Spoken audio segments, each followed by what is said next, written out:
The tale unfolds with a young woman named Sylph Beeble, who was cast aside not just by her parents and fiancé, but seemingly by her entire nation. One of the kingdom's guards locks her in a small, cold cage and abandons her in the depths of a forest. This dark place lies on the fringes of her homeland, close to the fearsome kingdom of Dagenhelm, a place haunted by whispers of horror. Dagenhelm is a fearsome kingdom under the rule of King Dagenhelm, a monstrous being known for terrorizing villages. Legends claim that he roams nightly, devouring maidens entirely, leaving no remains. Some believe he has lived for over 1,000 years. Sylph, trapped and trembling in a cold metal cage, feels her life slipping away in the dreadful isolation. The biting wind pierces through her thin, tattered rags, leaving her vulnerable and chilled. Overwhelmed by sorrow and confusion, she questions why she must endure such suffering. Once the cherished daughter of the Duke of Luxborn, Sylph has enjoyed a peaceful life filled with family warmth and love. Raised in a ducal family, she embraces her responsibilities with grace, dedicating herself to rigorous study and training. With unwavering determination, she maintains her family's honor, believing her hard work serves both her family's future and her own. At 8, Prince Mikhail Luxborn's search for a future fiancé commences, limited to girls from noble families with refined manners and prestigious lineage. Unsurprisingly, she is among the chosen, as she belongs to an esteemed ducal bloodline. Despite her qualifications, she feels indifferent to the idea of marrying Prince Mikhail and becoming queen. Although she maintains a respectful and poised demeanor due to her parents' emphasis on family reputation and stability, her true desire does not align with their expectations of marriage. She yearns to be a librarian at the prestigious Royal Library, a symbol of knowledge and history. Despite feeling that her dreams are unattainable due to her predetermined path, she still cherishes the freedom to imagine herself within the library's revered confines.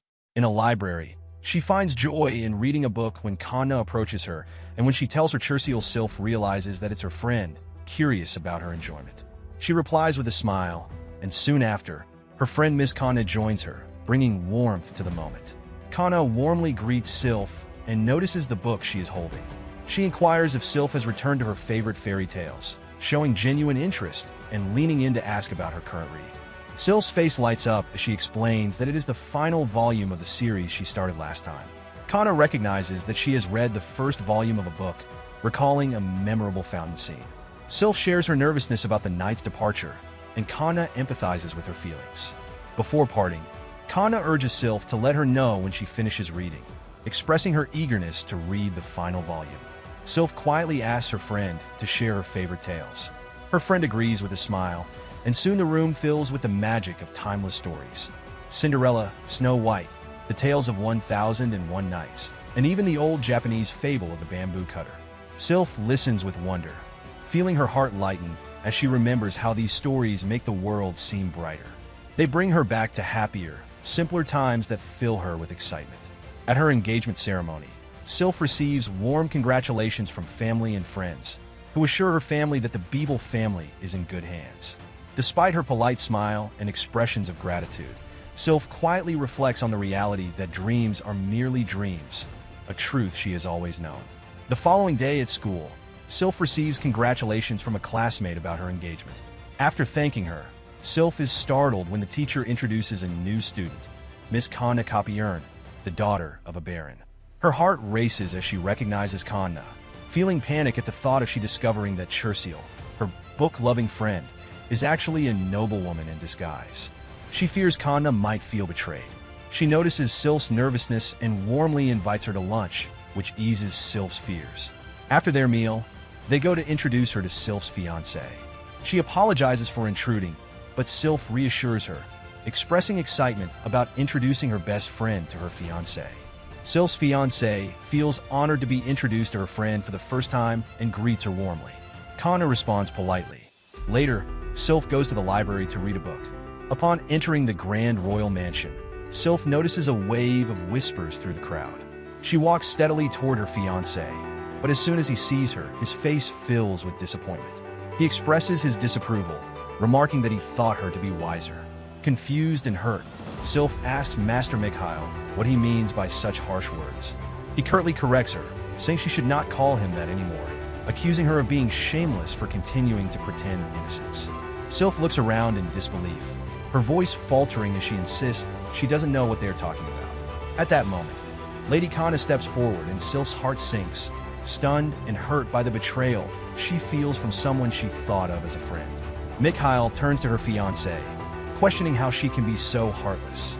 He reveals that they are aware of how she has harassed and bullied Kana, accusations that Sylph vehemently denies.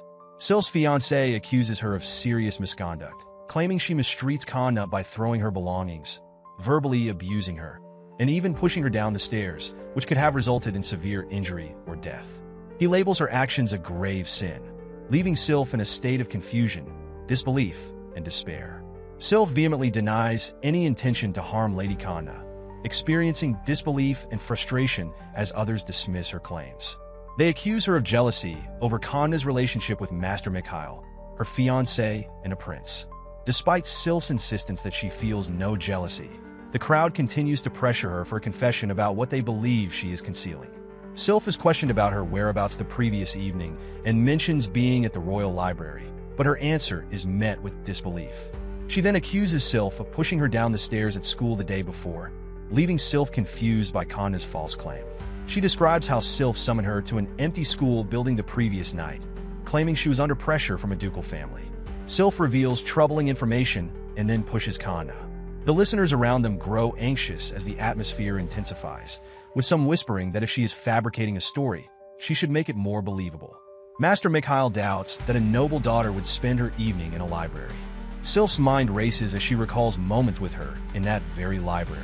She remembers the trust she places in her, and how Kana has always been the only one who knows about her true identity as Chursil. She realizes that her friend is well aware of her inability to prove her whereabouts. After all, Sylph has been masquerading as a commoner all along.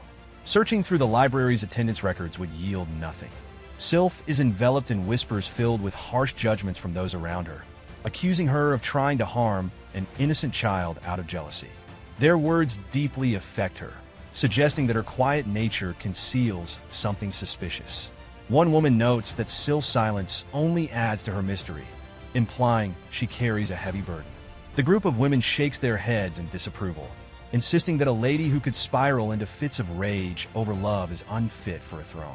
They find it horrifying to imagine someone like her leading a nation, especially when she hasn't even offered an apology. Their disdain paints her as a devil in their eyes.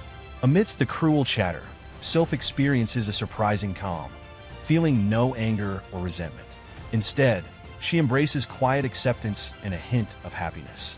Memories of joyful moments with Kana in the library surface, resembling a whimsical play, embodying the simple happiness she cherishes deeply. In a dim prison cell, Sylph's reality changes when she is locked behind bars. Lady Kana visits her, offering comfort and reminding her to be grateful for not facing execution. She recounts cautionary tales, including the evil queen from Snow White, who meets a cruel end, and the tragic fates of Cinderella's family. She also mentions the fate of the wolf from the Three Little Pigs and the demons defeated by Momotaro, emphasizing that stories often hold lessons about justice and consequences. Kana cups Sylph's face, searching her eyes with intensity. She emphasizes that heroes and heroines always triumph, while the villains who stand in their way never survive. Sylph nods in response, a faint smile touching her lips. It is acknowledged that Kana's stories have always been fun and wonderful. In that moment, despite the darkness surrounding her, a flicker of hope ignites within her soul. Kana tells her that there is still something she hasn't understood, and with a gentle smile, she promises to share one last beautiful fairy tale. She begins to weave a story about how villainesses who dare to stand in the way of heroines face dire consequences. Their engagements are shattered, their reputations ruined, and they are exiled from their homeland. She dramatically announces that the heroine, Kana Kapiern, will marry Prince Mikhail Luxborn, while the villainous, Sylph Beeble, will face a grim end, being devoured by a monster in a neighboring kingdom. She emphasizes that this is the true and only ending. Sylph feels a chill as she realizes Kana is talking about the Dom of Dagenhelm, where the monster resides, marking it as an ideal place for exile. She criticizes her acting abilities, claiming she has ruined her plans. However, despite her disdain, Kana expresses gratitude for Sylph's trust in her, revealing that she has successfully created a remarkable ending for her story, even if it isn't the intended outcome. Kanna sarcastically tells Sylph that her existence is a sin, implying that punishment follows sin. She laments Sylph's misfortune in being born as a villainess. A few days later, Sylph, as predicted by her, is left alone in the haunted Dagenhelm forest, where a monstrous creature awaits her. The situation feels like a grim fairy tale, and Sylph can't shake the suspicion that Lady Kanna has orchestrated these events. She contemplates her past actions and the pain she inflicted on Kanna. She wonders how she can break free from the villainous role assigned to her, and questions why, if she is the heroine, she cannot just accept her own fate as a minor character in Kanna's story. Engulfed in despair, Sylph feels her hope dwindling as she yearns for rescue from her nightmare. She identifies neither as a duke's daughter nor a true villainess. She is simply a girl longing for hope. With tears in her eyes, she tightly shuts them, reflecting her desperation. The guards contemplate Sylph's fate, with one questioning whether she will be executed if alive. The senior guard grimly concurs. However, they soon discover remnants of a broken cage, confirming the existence of the Dagenhelm monster. It becomes clear that Sylph Beeble has been entirely consumed, down to her last drop of blood and hair. This news spreads across the kingdom, leaving no doubt that Sylph has met a gruesome end at the monster's hands. Smiley face. In her dream, Sylph is tormented by haunting memories and accusations from her past, including her fiancé's disapproval and Kanna's claim that she pushed her down the stairs. Kanna's warning of Sylph's impending fate, being devoured by a monster from a neighboring nation, repeats in her mind. Startled, Sylph awakens suddenly in an unknown location. She looks around, disoriented by the unfamiliar surroundings and strange objects that don't resemble anything from Luxborn. A sense of unease grows as she notices bandages on her hands and feet, though relief follows when she realizes she isn't restrained. Gratefulness fills her as she understands someone has cared for her, saving her from the dreaded monster of Dagenhelm. Sylph feels immense gratitude for her life as footsteps approach. The newcomer enters with a smile, casually claiming they've saved her just for amusement. Yet, Sylph expresses her deep appreciation again, acknowledging that without their intervention, she would have perished at the hands of the Dagenhelm monster. Sylph's savior laughs with surprising disbelief at the mention of the feared monster, a reaction that catches her off guard.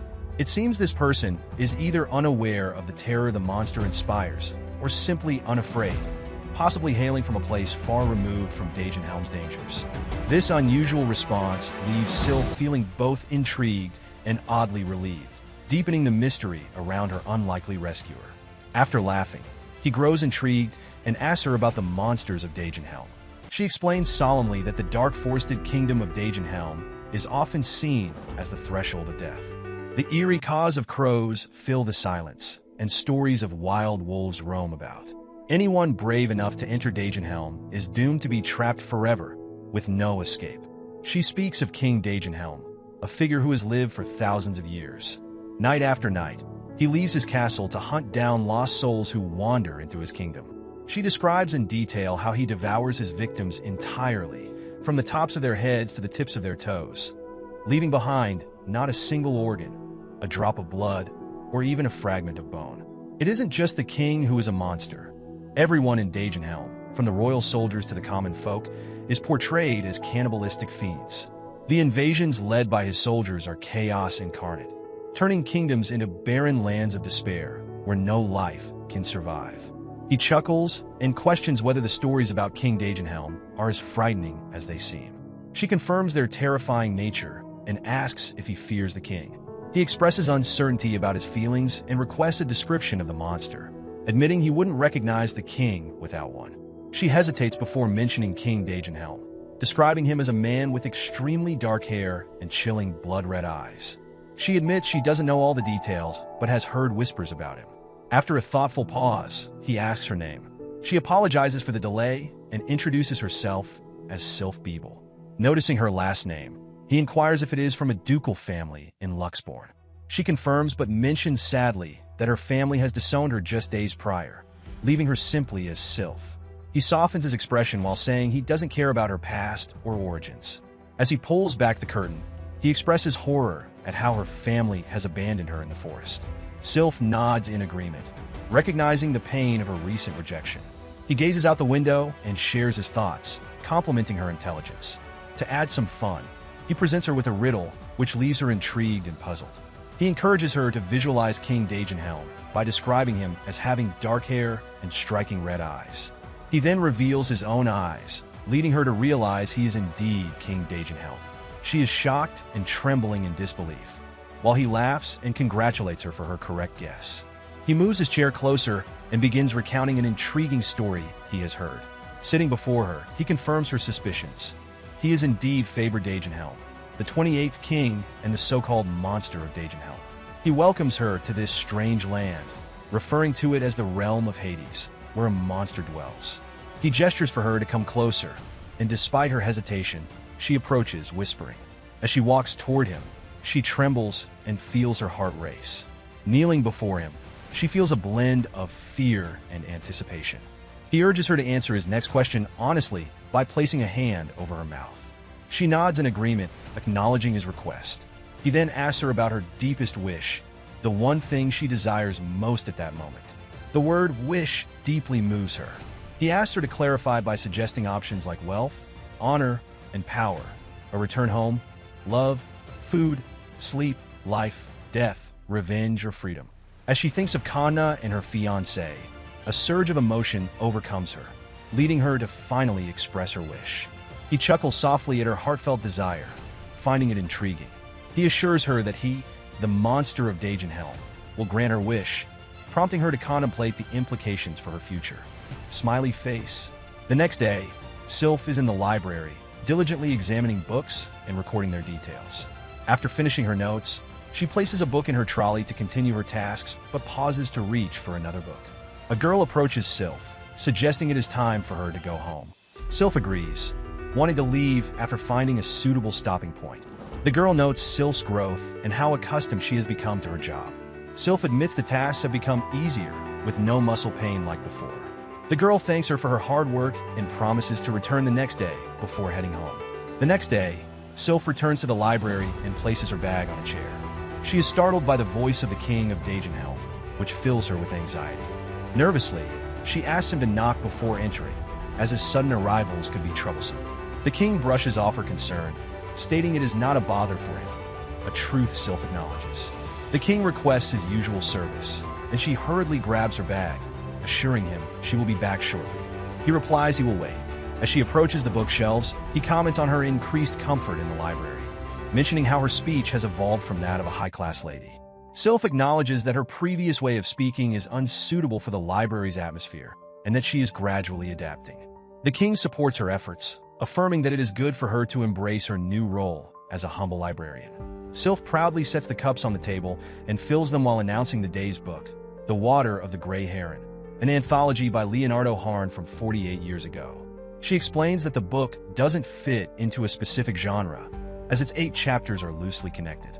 Turning the page, the excitement for Chapter 1 fills the air, hinting at an engaging story ahead.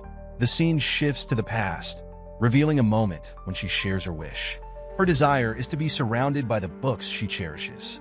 In that moment, she feels an overwhelming sense of despair, as if consumed by his majesty. As the daughter of a duke, she realizes her freedom is stifled. She cannot choose her own path, cannot toil like a commoner, nor can she immerse herself in a library filled with knowledge. Dreams, once vibrant, begin to fade into mere illusions, slipping away like smoke. The weight of her unfulfilled aspirations presses down on her, ultimately leading to her demise at the hands of a monster. Yet, from that darkness, she is reborn as Sylph the librarian in the city of Dagenhelm. The scene transitions back to the present, where they sit together, engrossed in a book. She inquires if she should read aloud, and he readily agrees. He encourages her to select a book from the towering shelves during the day, and when he visits, she can read it to him. Enthusiastically, she agrees, her heart warming at the thought. He expresses his passion for stories, novels, plays, picture books, and even regional fables, reminding her that it matters little who pens them or reads them. He then surprises her with the revelation that he is the author of the tale of the monster of Dagenhelm. Her eyes widen in disbelief at his confession.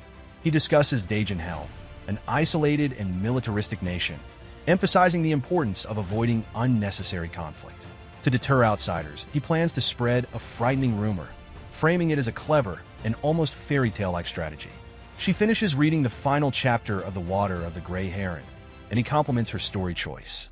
She humbly attributes it to their shared tastes, and they both feel a warm sense of camaraderie in the cozy library.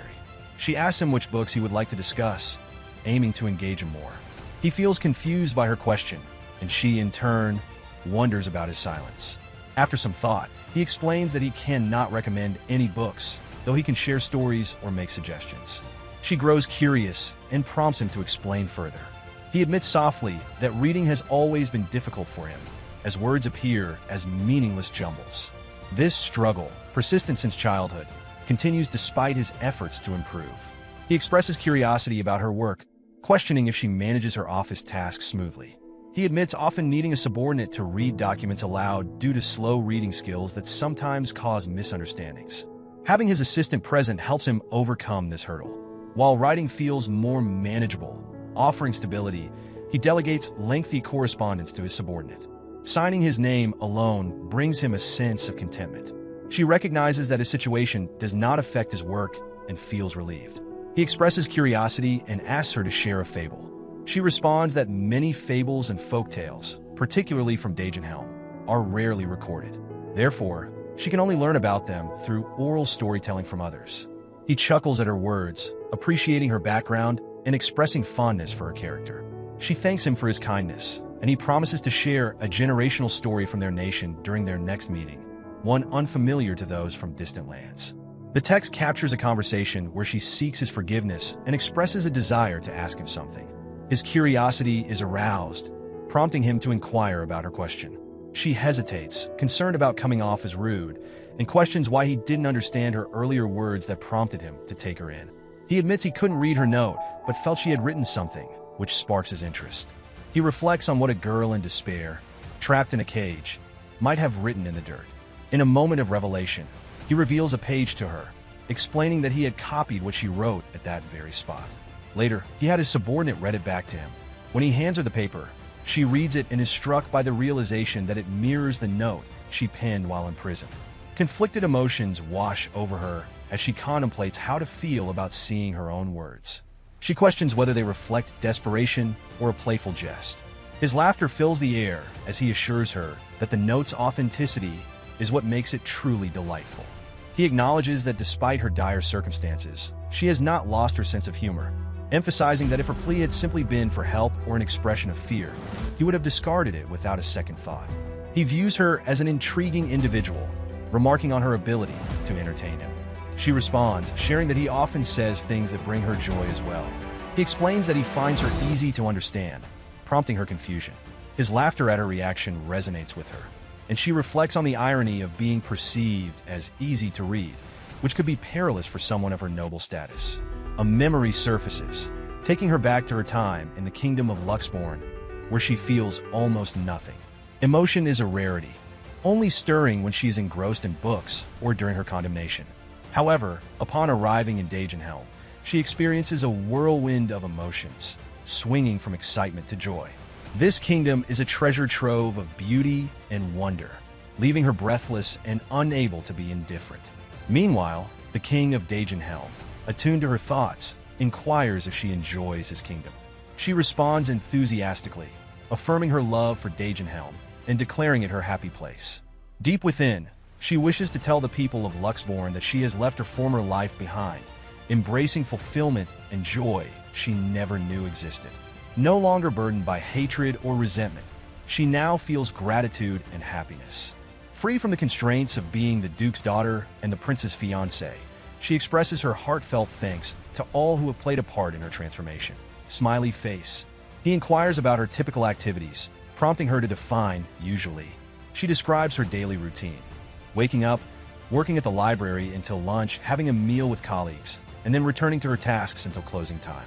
After work, she returns to the tower to read, looking for stories to share with His Majesty.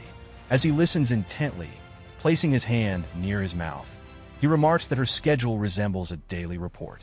Curiosity piqued, he inquires about her activities on her days off. She mentions that reading remains her primary pastime at the tower, and he probes further, asking if she engages in anything beyond reading. She admits to a singular focus on books, leading him to express his concern about not being able to find her when he needs assistance. He presses on, asking if she is always at the tower or the royal library. She affirms this, and he reflects on the fact that she spends both work hours and time off surrounded by books. A smile brightens her face as she shares her happiness in this routine. His curiosity deepens, and he asks if she ever ventures in a castle town. She admits that she doesn't often go, but recalls a memorable bookstore tour taken with a colleague. Her enthusiasm radiates as she describes the charm of secondhand bookstores, where each book carries the story of its previous owner. She expresses her fascination with the idea that these books, having once entertained their former readers, now seek new owners to share their tales with once more.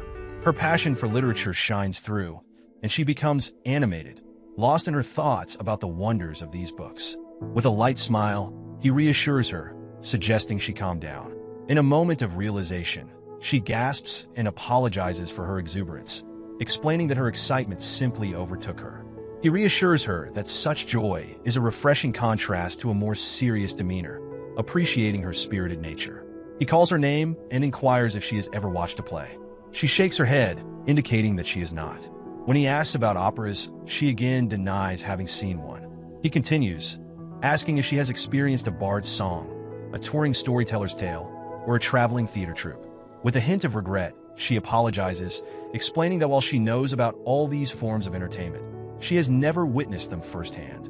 Upon hearing her responses, he transforms into his true, formidable self, a sight that sends a chill through her.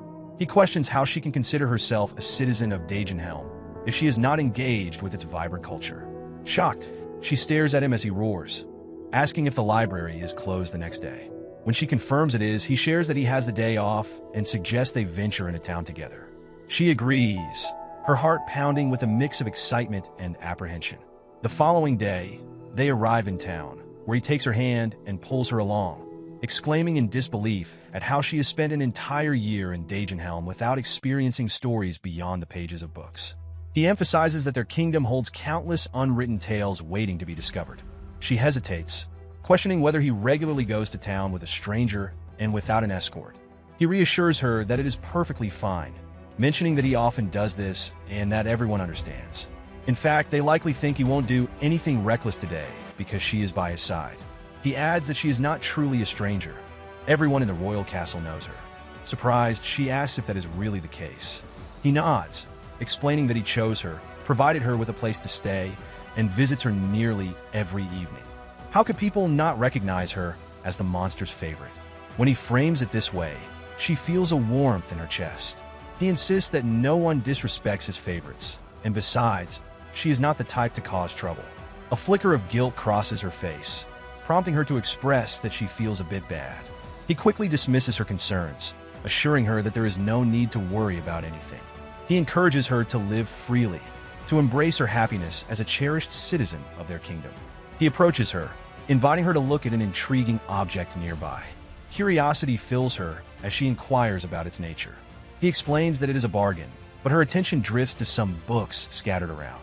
As she reaches for one, he gently pulls her back, reminding her that today is meant for exploring more than just books. With that, he guides her to a lively scene where two people are about to engage in an exciting fight. The atmosphere shifts as the bell rings, signaling the start.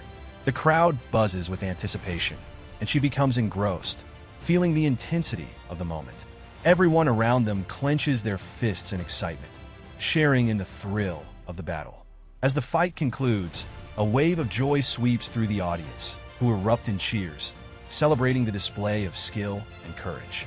Once the excitement fades, they step outside to catch their breath. He looks over at her, curious about her thoughts. He asks if she finds plays just as enjoyable. She nods, acknowledging that the vibrant atmosphere is delightful. She admits that it was indeed fun, and a smile graces her lips.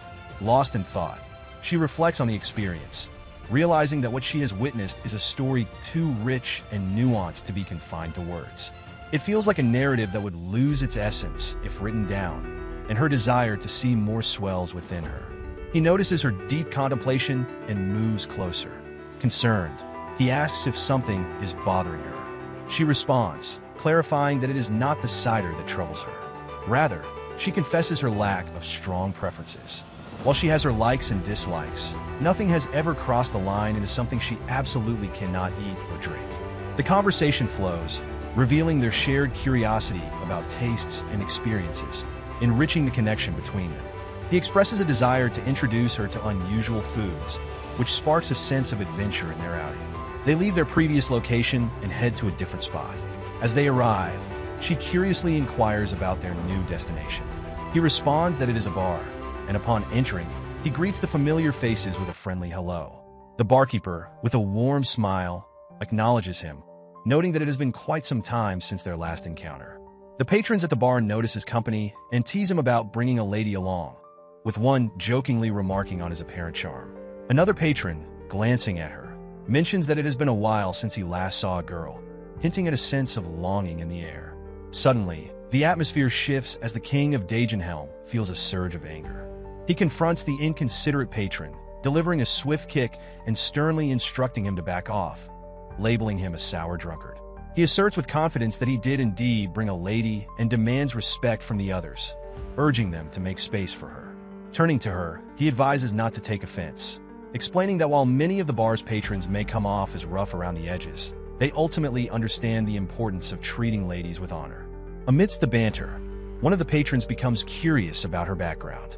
He proudly declares that she is quite refined, revealing that she is a princess from a distant kingdom. The story unfolds about her meeting with Fal the Traveler, the love that blossoms, and their daring escape. The patron presses further, suggesting that she runs away to Dagenhelm, a place where outsiders dare not pursue her, implying that they are hiding here for the time being. He questions if his assumptions are incorrect. The king responds with frustration, insisting that the patron is mistaken and challenging him to justify his presumptions, implying that the man's imagination is running wild. A person there asks his master about who is present today and from where they come. He tells them that a storytelling musician has arrived, apparently coming to Dagenhelm about a week ago, and she is going around to various shops. She remarks at the mention of the storytelling musician, and the master asks if she does not know about that, explaining that the musician will start in just a moment.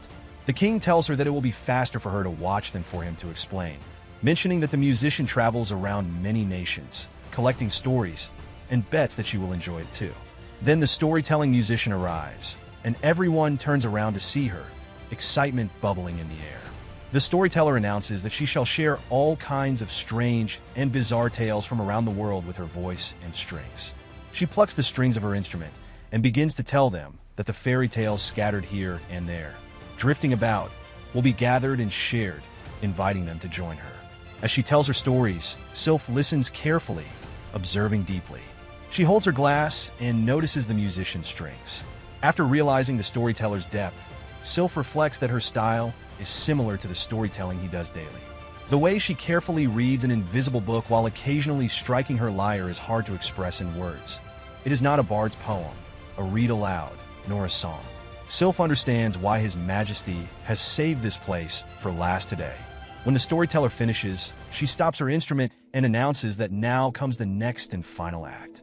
She tells them this is the story of a princess of unparalleled beauty, a princess with hair as glamorous as ebony, lips red like beautiful blood, cheeks dyed like a peach, and skin white as snow, Snow White.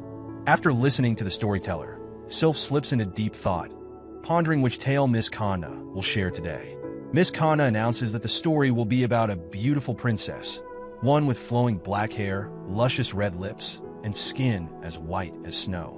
The mention of Snow White prompts a soft smile from Sylph, who feels a flutter of curiosity as the tale begins. The story unfolds, beginning with the queen calling for a huntsman, instructing him to take the princess deep into the woods. Sylph's heart races at the familiar elements, the 7 dwarfs, the queen's cunning disguise, the poisonous comb, and the fateful apple. Each detail weaves a tapestry of suspense, and Sylph can hardly contain her excitement. She envisions the glass coffin, the prince's arrival, and the villainous stepmother, whose schemes lead to her own demise. As the tale concludes with the princess marrying the prince of a neighboring kingdom, a warm glow fills Sylph's heart. The villainess, once a formidable foe, meets her end, allowing love to triumph. Amidst the chatter that follows the story, the king expresses dissatisfaction with the storyteller's performance. Sylph quickly defends Miss Kanna, declaring her brilliance and uniqueness. Her voice carries a passionate conviction, revealing how deeply the tales resonate within her. The king's inquiry into her feelings draws Sylph into a moment of reflection. She hesitates, but then mentions that something about the last story lingers in her mind. Curious, the king asks if it is indeed Snow White that troubles her. He remarks on the strangeness of the tale, but before Sylph can fully articulate her thoughts, the storyteller approaches, asking whether Sylph enjoyed Snow White. Sylph contemplates for a moment, seeking the right words, and then asks the storyteller where the tale originated. The response, Luxborn, sends a thrill through Sylph, stirring her imagination. The storyteller elaborates on Luxborn's proximity to Yahello and how literature flourishes there.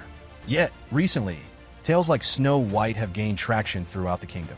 Sylph senses the excitement in the air as chatter erupts around the mention of Luxborn. The storyteller explains that the source of this tale isn't a novelist, a scriptwriter, or even a musician, but the very own Princess Kanna of Luxborn. Sylph's thoughts whirl at this revelation.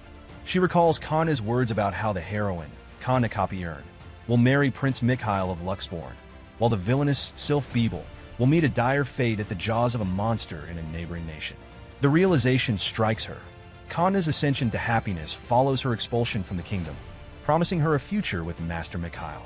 As Sylph contemplates, she wonders if this world might mirror a spin-off of Lady Kanna's life. Her thoughts drift to the kind and misfortunate Kanna, now basking in joy and spinning tales of adventure. In a bittersweet moment, Sylph recalls Kanna's parting words, filled with empathy, and feels a pang of longing for the camaraderie that once was.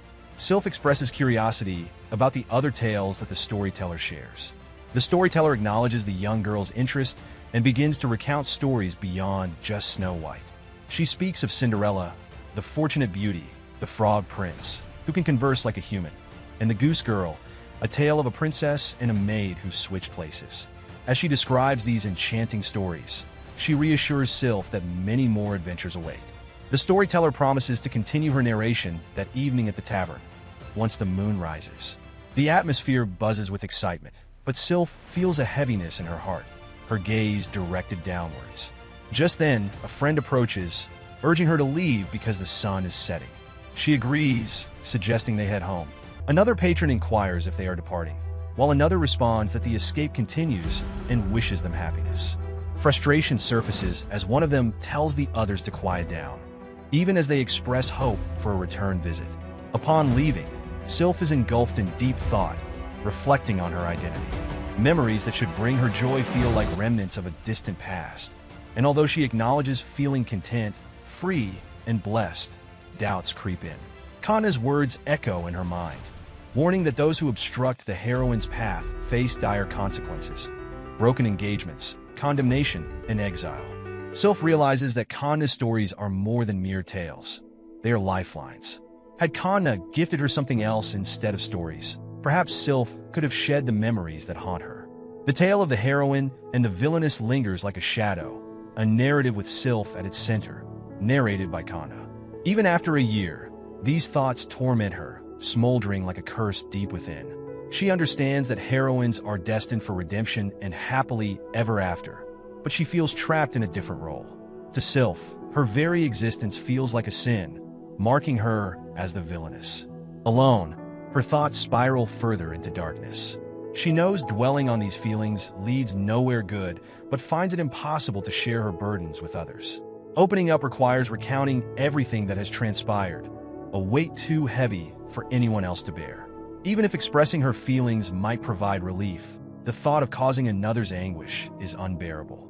As they walk, she appreciates the steady presence of her companion, who leads the way just as he did upon their arrival. Gratitude fills her heart, even amid the turmoil. Sylph acknowledges the small comforts in her life, hoping to find a glimmer of hope amidst her struggles. The following day at the library, a realization dawns regarding Celestina's box. As thoughts swirl, a presence becomes apparent. His Majesty approaches, clapping his hands, radiating an air of authority. Curiosity tinges the atmosphere as he inquires whether something is amiss. His Majesty's perceptive gaze shifts, and he poses a question that lingers in the air. Something feels off today. A flutter of anxiety stirs within her, prompting her to deny any issues. However, his probing continues, challenging her sincerity. As sweat beads on her brow, thoughts race through her mind, realizing the significance of his concern. It becomes clear that he finds her delightful, an intriguing pet whose quirks fascinate him. The weight of this recognition settles heavily. She had attempted to slip away with a harmless fib, yet it feels less than delightful in his eyes. Regret floods her thoughts, and the fear of disappointing him looms large. She worries about her future and whether he might cast her aside. With a sincere apology, she admits to her unintentional deceit. Inquisitive, he seeks to understand her true feelings, asking what troubles her so deeply. Amidst the turmoil, she shares her thoughts of the last story, Snow White, and how he listened with interest. The moment shifts as she apologizes again, but his confusion only deepens. She explains that Celestina's box is not an appropriate choice for the evening's tale. When he presses for the evening selection, she reveals that Cinderella will take the spotlight tonight. His reaction to the name Cinderella is curious, hinting at recognition of the tale mentioned by the storytelling musician earlier. With a slight hesitation, she admits that only notes accompany her, leaving room for potential stumbles that could hinder the experience. A humble plea for forgiveness escapes her lips. His Majesty, after a moment's thought, responds with a measured acknowledgement, the air thick with expectation and hope. She picks up a dusty book and settles into a chair, carefully wiping away the dust. It is not just any story. It is one that a former friend once shared. As she begins to recount the tale, a sense of nostalgia fills the air. Once upon a time, there is a lady known as the Little Ash Girl, or Cinderella, as many call her. This Cinderella, described as beautiful and hardworking, faces a series of unfortunate events. She loses her mother and father, and finds herself living with a cruel stepmother and two spiteful stepsisters. The story takes a turning point at a grand ball held in a magnificent castle, where ladies from all around the kingdom gather, hoping to catch the eye of the prince. Cinderella, however, is unable to attend. Her stepsisters leave in stunning dresses, while she remains at home, heartbroken. It is then that a magical fairy appears before her, sensing her sorrow. With a wave of her wand, the fairy transforms Cinderella's ragged clothes into a beautiful gown, turns a mouse into a majestic horse, and a pumpkin into a splendid carriage. Cinderella is handed delicate glass slippers, but the fairy warns her that the magic will fade at midnight. Despite this, Cinderella's heart swells with joy as she attends the ball. The moment she steps into the grand hall, she captures the prince's attention, and they dance together, lost in the moment. As the clock nears midnight, a wave of panic washes over her. Remembering the fairy's warning, Cinderella rushes from the castle, leaving behind one glass slipper as the prince pursues her in vain. Ultimately, he is left with only the slipper, which becomes the key to finding her. Through a search for the lady whose foot fits the delicate glass slipper, the prince eventually discovers Cinderella. Despite her misfortunes, their love triumphs, and they marry, living happily ever after. She expresses a belief that this is roughly how the story unfolds, her eyes sparkling with the magic of the tale. She closes the book gently and sets it on the table, her eyes lingering on the cover for a moment.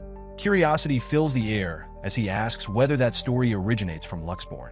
She shakes her head, explaining that, as far as she knows, it has never been recorded and was shared with her by only one person. He inquires if Kana Luxborn made up this tale. She quickly clarifies that it isn't Kana's creation. Kana had simply relayed the story to her, mentioning that various theories surround its origins. As she continues, she paints a picture of Kana's life, noting that Kana was born and raised in Luxborn. Despite her upbringing, Kana possesses a wealth of knowledge, recounting numerous stories that cannot be found in any books. These tales, although they often feature common characters, have a consistent progression. At the mention of characters, he seems intrigued, prompting her to elaborate on the main protagonist and the villains. She describes how, in the narratives from both Luxborn and Dagenhelm, it is not uncommon for a hero to face off against a villain. Different patterns emerge: a hero defeating a tyrannical ruler, a loan-sharking pawnbroker encountering a wise villager, or a two-timing man reconciling with his lover. Each story holds a unique ending. The ruler becomes a servant after defeat, the pawnbroker transforms into a proper salesman, and the man reunites with his lover. Yet, the tales Kana shares diverge significantly from these familiar paths. With a serious tone, She explains that whenever a villain and a protagonist appear in Kanna's stories, the villain meets a fatal end. Memories of Kanna flood back as she recalls her insistence that villains deserve to die. These are tales of poetic justice, where the protagonist cannot find safety and happiness unless the villain is vanquished. They need to eradicate their anxiety before they can achieve a true happy ending. If evil is not completely defeated, the protagonist remains in peril. Villains must face their punishment, their fate sealed in death for the sake of the protagonist's happiness. After absorbing her words for a while, he expresses that this perspective seems rather extreme. She concedes that it is, but reveals how Kanna adores such stories, so much so that she often acts them out in the real world. This revelation catches him off guard. He asks if Kanna genuinely enjoys those stories, intrigued by her passion for tales of justice and resolution. Sylph feels a rush of emotions as she reflects on her recent conversation with him. There is an air of regret as she acknowledges her failure to be clear, expressing her apologies for any confusion. In her thoughts, she recognizes the unexpected twist in their discussion, pondering how Lady Kanna's stories have affected perceptions. Kanna, known for her kindness, raises questions in Sylph's mind about the potential damage to her reputation if she shares cruel tales. A flicker of annoyance crosses Sylph's thoughts. Kanna seems so shameless for telling those stories. Sylph wonders why Lady Kanna chooses to share such narratives. Is it merely to capture the public's interest? The stories feature a poor protagonist who finds happiness while villains meet their end. This reminds Sylph of an incident from the previous year, drawing parallels between Kanna's tales and real-life events that unfold not long ago. Thoughts swirl in her mind, questioning whether Kanna reminisces about her childhood when she repeatedly reads stories filled with protagonists overcoming adversity and eventually achieving happiness. As she reflects, Sylph becomes acutely aware of how others perceive her. They likely see her as an endearing girl with a fondness for storytelling, someone strong who remains resilient in the face of difficulties. Yet, there is a deep-seated dislike for this line of thought. Sylph struggles with the pain of imagining such things about someone she once holds dear. There is no resentment towards Kanna, nor anger. Instead, it's a blend of acceptance laced with frustration and a longing to share her feelings with someone else. Emerging from her introspection, Sylph shifts her focus back to him, feeling liberated from her thoughts. With a smile, she announces the conclusion of today's story, Cinderella. He responds with applause, expressing his intent to gently weave her narrative into a larger tale. At that moment, Sylph realizes that this is not the right time to reveal everything on her mind.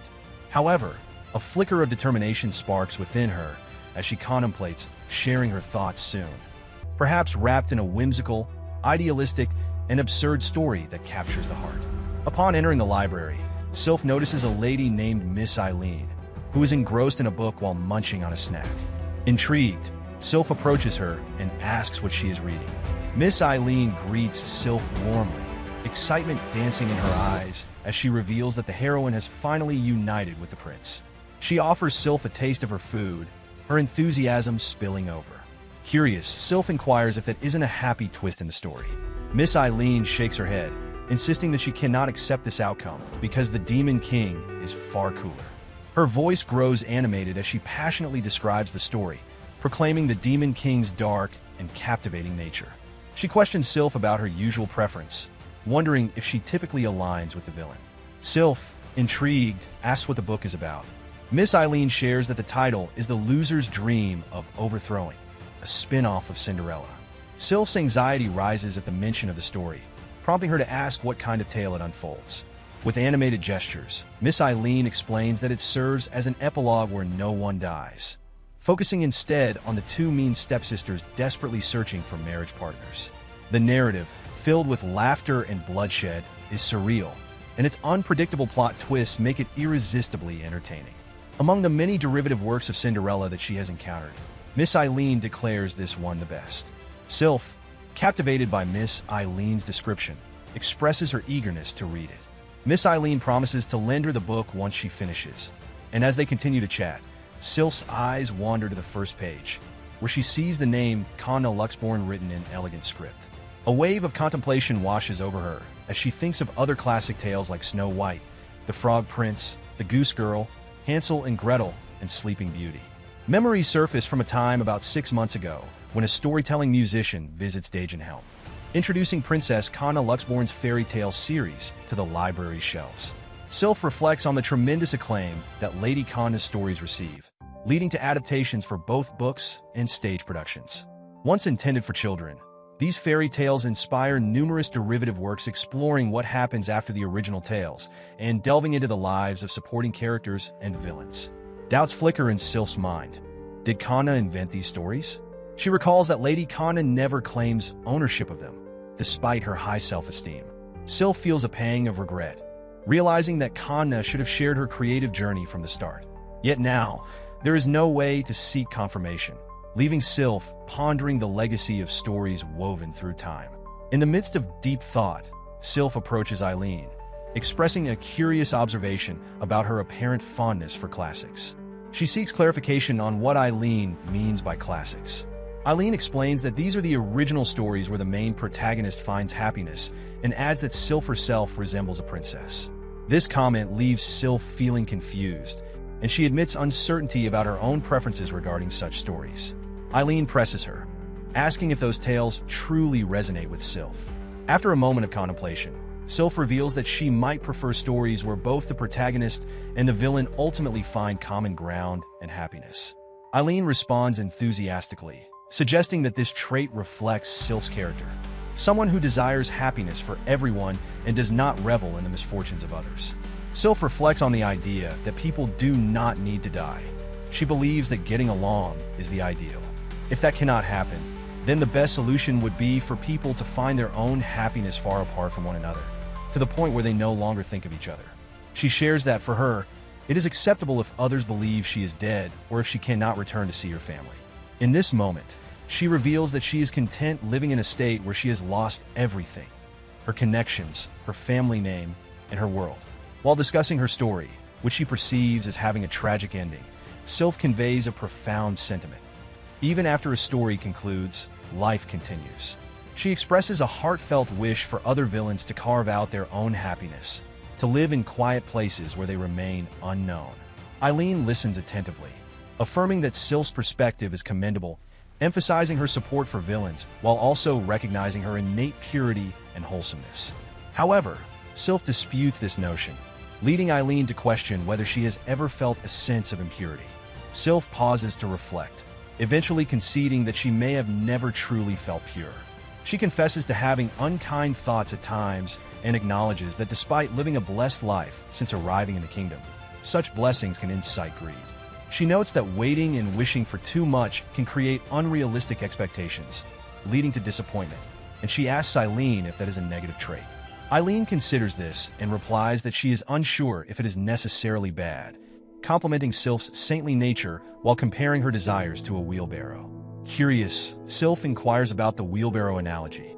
Eileen explains that once one wish is fulfilled, another arises, and regardless of how happy they become, there will always be a new desire. She points out the common advice to learn contentment, suggesting that for those living in a worldly environment, such desires can never truly disappear. As Sylph contemplates her identity as Sylph Beeble, the daughter of a duke and Mikhail's fiancé, someone who rarely frequents the library, a different thought emerges. King Dagenhelm appears in her mind, as if he intends to push her thoughts aside. Eileen gently interrupts her musings, noting that Sylph does not seem particularly greedy. To clarify her point, Eileen presents a scenario. If Sylph reads a wonderful book that brings her joy, wouldn't she then wish to know what happens next or hope for a sequel? Sylph smiles softly, finding this perspective easy to grasp. She admits that she has never touched a wheelbarrow before coming to Dagenhelm. As the conversation draws to a close, Eileen suggests that they return to work. Sylph agrees but mentions she still has sandwiches left. Eileen encourages her to eat quickly, playfully urging her to wait for her. Eileen asks Sylph if she knows about the monster of Dagenhelm, a creature that is said to devour maidens. Sylph confirms she does, noting it's a well-known tale. Eileen shares that the monster consumes its victims entirely. The conversation shifts when Eileen highlights Sylph's immigrant status and reveals that the monster is actually King Faber himself. Sylph acknowledges her immigrant background and is surprised that Eileen knows about the king's hidden identity.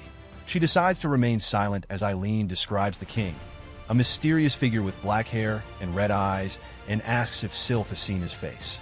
She confirms she has. Eileen hints that the monster of Dagenhelm may not be a monster after all, suggesting he could be an ordinary man. Sylph agrees but privately thinks he is quite unusual.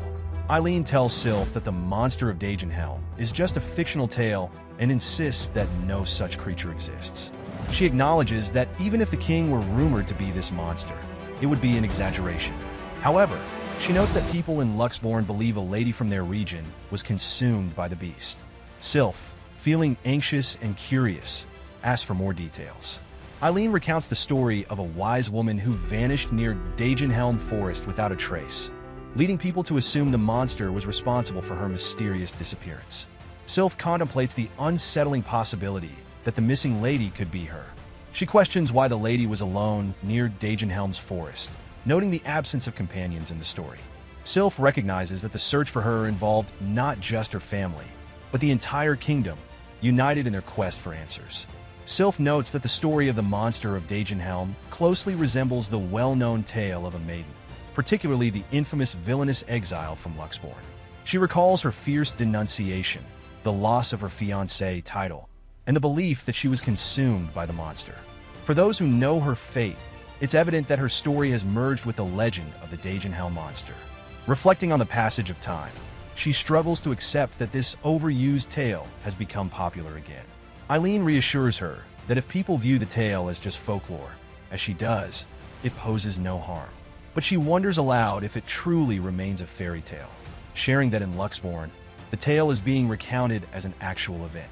The legend of the monster acts as a warning to other nations, instilling fear with stories of unnamed victims whose backgrounds remain mysterious. When people see the victim as one of their own, their fear increases, altering the story's effect. A fabricated myth has spread widely, reaching Dagenhelm, where it has evolved into an exaggerated legend of a demon castle ruled by a fearsome monster. Supposedly, no one dared approach it due to their terror, until a day came when a princess was captured. The nation sent heroes to defeat the Demon King, following a predictable and familiar narrative that feels tired and worn out yet remains commonly told. Sylph contemplates potential hidden plans, but Eileen quickly interjects with her thoughts. She proposes that those involved might engage in espionage or even initiate a war, despite Dagenhelm's strong defenses. Sylph questions the motivation for such actions, and Eileen speculates that people might prefer to believe a monster kidnapped their lady instead of facing the harsher reality that she may have been completely consumed. She suggests they could be gearing up to fight in hopes of reclaiming her. Sylph expresses her uncertainty about the situation, questioning whether it is a fabricated story by Luxborn's elites. She asks Eileen why she is revealing this information now, suspecting a spy from Luxborn may be present. Sylph realizes that if there is a genuine victim, a real monster could be lurking in Dagenhelm, distinct from His Majesty. Eileen firmly urges her to be cautious in a dangerous situation. Expressing worry, she points out that Sylph's reserved nature makes her more susceptible to dark influences.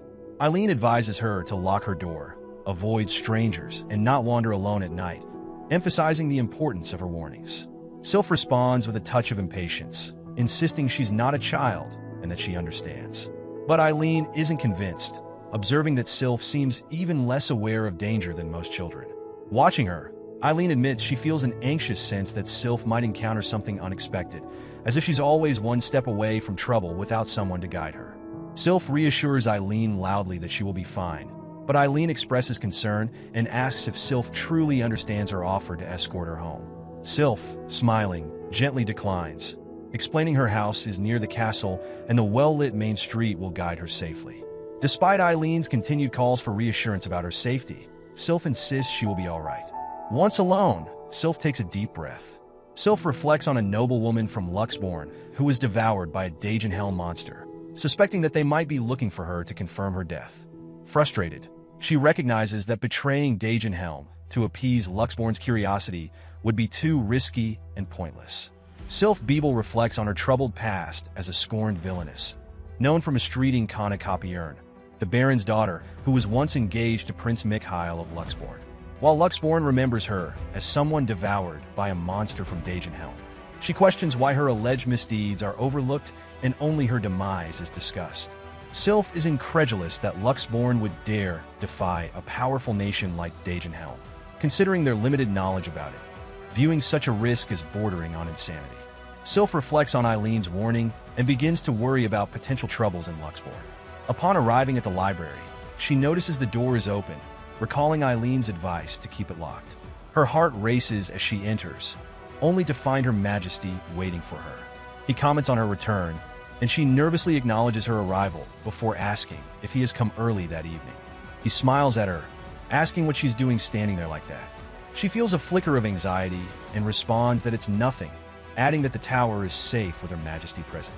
She seeks his reassurance, and he asks where this concern is coming from, affirming that, of course, it is indeed safe. After placing the cups on the table, she fills them both, apologizing for her restlessness. He reassures her not to worry about it, explaining that he arrived early today for his own reasons. She nods in agreement, picking up her cup, her mind wandering as she thinks that most of the time, she is here at the behest of Her Majesty. Meanwhile, he lifts his cup to drink, savoring the moment before setting it back on the table. She continues sipping her drink and mentions her apology for not having decided on today's story yet. He responds, acknowledging that he understands, reminding her that she has just returned and doesn't need to tell him a story today. After hearing his words, she hesitates, asking if he's sure. He confidently assures her that he is indeed certain. He lifts his cup again, taking a sip before placing it back on the table, and reveals that he has something important to share with her tonight. Sylph feels a wave of anxiety wash over her as she learns about a rumor circulating in Luxborn. She glances at him, her brow furrowed, and he explains that it's a story that hasn't even fully formed yet. When she presses him about the rumor, he confirms her suspicions, noting that it's a popular tale in the region. As he speaks, Sylph's palms begin to sweat, revealing her growing concern. He notices this and comments that she seems to already know a bit about it. He then shares the troubling details of the rumor. It tells of a maiden-eating monster in Dagenhelm that has supposedly devoured the daughter of a prominent duke from Luxborn. He explains that, in response to this incident, the kingdom has mobilized its forces to confront the monster, emphasizing that this is the extent of the rumor. With her heart racing, Sylph asks if there is more to the story. He questions why this rumor has only just begun to circulate, pondering why they would hide the truth about her abandonment and instead spread tales of her being eaten. He reassures her that he merely found her abandoned and insists he has neither harmed nor kidnapped her. Sylph's mind races with questions. She wonders why the kingdom is causing such a commotion now, especially since they once seemed to wish for her death. He admits that the reasons behind this uproar remain unclear, but he has one significant piece of information to share. As she quickly urges him to continue, he reveals that the king of Luxborn is searching for her. However, it is not to confirm her demise at the hands of the Dagenhelm monster. Rather, the king hopes she is still alive and intends to bring her back to his nation. Sylph feels a jolt of shock at this revelation, her heart pounding with a mix of disbelief and uncertainty about what this means for her future. Sylph stands in a state of shock, overwhelmed by a flood of memories from her past that bring tears to her eyes. As she struggles with her emotions, the king of Dagenhelm gently tells her not to cry. Confused and tearful, Sylph asks what he means. The king expresses his concern, admitting he doesn't know what to do if she continues to weep. She tries to wipe away her tears, but they persist, and she questions why she is crying, apologizing profusely for her emotional state. As she removes her tears, a thought strikes her. She realizes how much she dreads returning to Luxborn. This feeling surprises her, highlighting the depth of her reluctance. The king approaches and places a comforting hand on her back. He recalls the moment he brought her back from the forest, assuring her he didn't leave a single drop of blood or a strand of hair behind, just as he had described in his story. He offers her a tissue, encouraging her to dry her tears, and explaining that this is likely why the kingdom of Luxborn believes she is still alive and has not been killed. Sylph, puzzled, asks about the significance of bringing her back alive now. The king admits he's unsure, but suggests that perhaps they will finally recognize her as the next princess, as they should have done long ago. Shocked, she questions how he knows this. A realization washes over her. She remembers mentioning her family name once. It dawns on her that he might have looked up the details of the girl he keeps by his side as his favorite and visits every night, reflecting on the foolish circumstances that led to her exile from the nation. A blush creeps across her cheeks as she acknowledges how embarrassing it is to think of this again. Sylph wonders if perhaps His Majesty feels a bit shocked too, just like her. He asks her what she plans to do, prompting her to question his meaning. He explains that if Luxborn is pursuing her, they would likely prefer to avoid conflict and seek a peaceful resolution through diplomacy. He inquires if that isn't the case. He assures her that he will ensure her personal safety, allowing her to live securely in her homeland. He offers her the chance to return to Luxborn, to reclaim everything she had cast aside when she left, now within her reach once more. As she contemplates his words, a wave of memories washes over her. The feeling of abandonment by her parents, her fiancé, and her nation. Yet, here she stands, presented with a choice that could restore all those lost connections. She considers that if His Majesty claims it is possible, then it must be true. She believes he does not speak falsely. His words carry the weight of assurance. She thinks of Dagenhelm, a vast and powerful nation, in stark contrast to Luxborn, which seems small and vulnerable. She imagines that should negotiations occur, Dagenhelm, her protector, would hold the advantage. It seems clear to her that they could easily impose demands regarding her treatment, and she feels certain they would effortlessly investigate if Luxborn ever breaks its promises. Then he poses a question to her. As the ducal daughter of the kingdom of Luxborn, will she choose to return to her homeland, where her safety is guaranteed, or will she remain in Dagenhelm as an ordinary girl? He asks what she prefers. After a moment of thoughtful silence, she feels the weight of his gaze upon her. Finally, she reveals that she has decided on the story she will share with him tonight. He gently reminds her that he had asked her not to tell it tonight, but she requests that he allow her this exception. After that, she agrees, and they both sit in the chairs facing each other. She begins to share her story, describing it as the tale of an idiotic and foolish ducal daughter. A story of a despicable girl betrayed by a friend she loved, stripped of everything she held dear, and discarded. This is the story of the abandoned villainess, she tells him, as she, Sylph Beeble, the foolish ducal daughter made to dance as an actress of her own tale, prepares to recount it herself. She speaks of a time long ago in the kingdom of Luxborn, a land blessed with lush greenery and thriving agriculture. Though it wasn't a large or powerful nation, it enjoyed affluence and peace, flourishing in trade with its neighbors. In this kingdom, the Beeble ducal family had one son and one daughter. Sylph Beeble, the daughter, had never known hardship. From a young age, she was surrounded by the finest food and clothes, indulging in them without a second thought. Her life was peaceful and filled with happiness, as long as she didn't stray from the path laid out for her by her parents and those around her. For Sylph, happiness meant following this prescribed route. She believed she needed to do nothing more than comply to make herself and others happy. She was a content girl, never lost or troubled by choices, swayed easily by those around her, like a leaf carried down a gentle river. She was convinced that as long as she remained passive, she could live and die in peace, without making decisions. While she didn't have strong likes or dislikes, there was one passion that brought her joy: books. Just opening their pages whisked her away to unfamiliar worlds, a true dream come to life. In the sanctuary of stories, she could lose herself and forget reality. However, lacking the power or courage to voice her desires, she made secret visits to the royal library, disguising herself as a commoner and using a pseudonym to protect her identity. In the library, Sylph could simply be a girl who adored books. Meanwhile, talk of her engagement to Prince Mikhail of Luxborn surfaced. As the future fiancée and princess, she began receiving a thorough education, a task she approached without struggle. After all, she had heard from a young age that she would marry the prince. She accepted her lessons with grace, finding no hardship in learning. If she had one complaint, it was the reduced time she could spend in the library. One day, while navigating her duties and responsibilities, Sylph meets a girl named Kanna Kapiern. Once a commoner, Kanna became the daughter of a baron after her father was conferred a title. Perhaps due to her background, she carries an air of mystery that enchants those around her, and Sylph Beeble is no exception. Kanna shares countless stories: Cinderella, Snow White, 1001 Nights, the tale of the bamboo cutter. Sylph finds it strange that Kanna knows so many tales likely foreign to her upbringing in Luxborn. Still, she considers that Kanna's family, as traders, might have given her exposure to such stories. Shortly after, Sylph's engagement to Prince Mikhail is officially announced, much to her parents' delight. They praise their daughter, and Sylph feels a sense of honor, relieved that her life is unfolding as planned.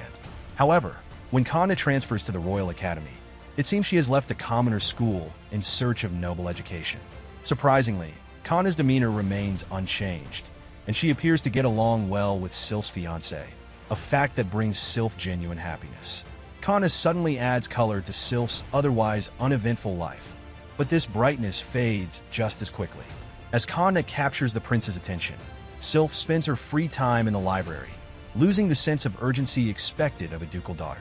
By the time she realizes what's happening, there is no longer a place for her in her own story, all orchestrated by Kanna, whom she thought was a friend.